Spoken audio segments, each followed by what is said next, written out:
மனிதன் நாகரீகம் எனும் குடிலில் ஏறி வசிக்கத் தொடங்கும் முன் ஒலிகள் அரை கூவல்களாய் வடிவம் பெற துவங்கிய காலம் தொட்டு கல் தோன்றி மண் தோன்றா காலத்தில் முன் தோன்றிய மூத்த மொழி நம் அன்னை தமிழ் மொழி.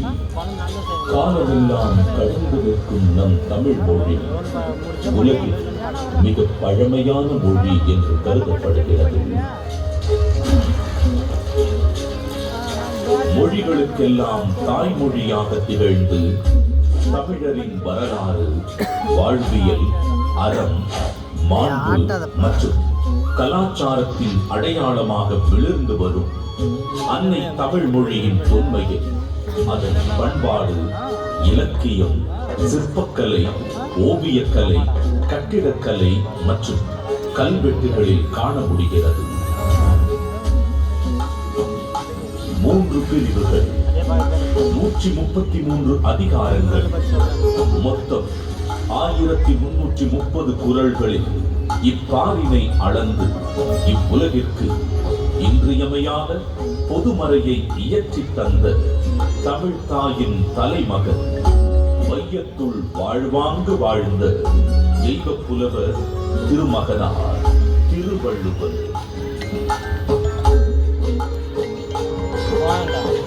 ஐயன் வள்ளுவனின் பிறந்த வருடம் தமிழக அரசால் கிமு 31 என்று வழங்கப்படுகின்றது.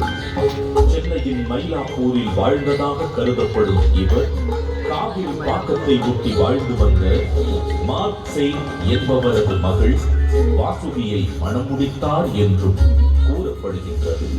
தன்னை பற்றிய குறிப்புகள் மிக குறைவாகவே கிடைக்கப் பெற்றுள்ள போதிலும் தன் சொற்களால் தமிழ் கடத்தி சாதி மத வேதங்களை களைந்து மனிதத்தை உயர்த்தி பிடித்தவர் வள்ளுவர் திருமகனார்.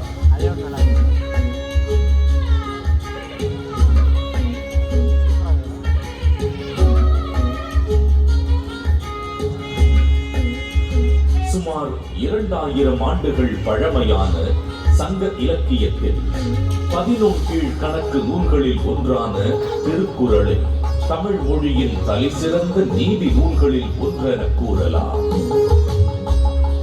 1.5 அடியில் 7 சொற்களில் மட்டுமே கொண்டு எழுதப்பட்டு ரத்தின சுருக்கமாக, அதே நேரத்தில் மிக ஆழமான கருத்துக்களை வெளிப்படுத்தும் நூலாக மிகச்சிறிய வார்த்தைகளில் மிகப்பெரிய தத்துவங்களை அடக்கியுள்ள நூலாக இருக்கும் திருக்குறள் இன்றும் அது பகுத்தளிக்கும் நெறிமுறைகளுக்காகவும் அது வழங்கக்கூடிய பகுத்தறிவிற்காகவும் தமிழர்கள் மட்டுமல்லாது பல்வேறு மக்களாலும் விரும்பி போற்றப்படுகிறது.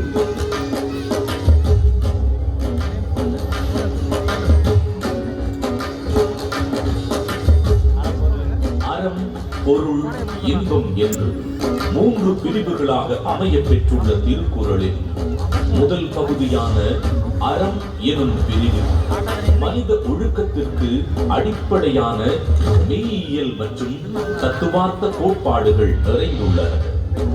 உதாரணத்திற்கு, காலத்தினால் செய்த நன்றி சிறிதெனினும் ஞானத்தின் மானப் பெரிது எனும் குறள் ஒருவர் செய்யும் உதவி மிகச் சிறியதாக இருந்தாலும் அதை தக்க காலத்தில் செய்தால் அது இவ்வுலகை விட பெரியது என்று கூறுவதன் மூலம் நட்பின் மேன்மையையும் உதவி செய்வதன் முக்கியத்துவத்தையும் எடுத்துரைக்கிறது.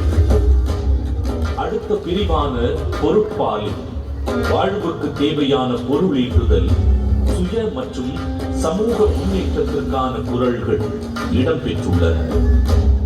உதாரணத்திற்கு, கற்க கசடர கற்பவை கற்றபின் நிற்க அதற்கு தகர எனும் குறளில் கல்வியின் முக்கியத்துவம், கல்லாமையின் தீங்கு, பொருள் கூர்ந்து கற்றல், அதன் பின் அறவழி நடத்தல் போன்ற எக்காலத்திற்கும் பயன் பெறும் கூறுகள் இடம்பெற்றுள்ளன.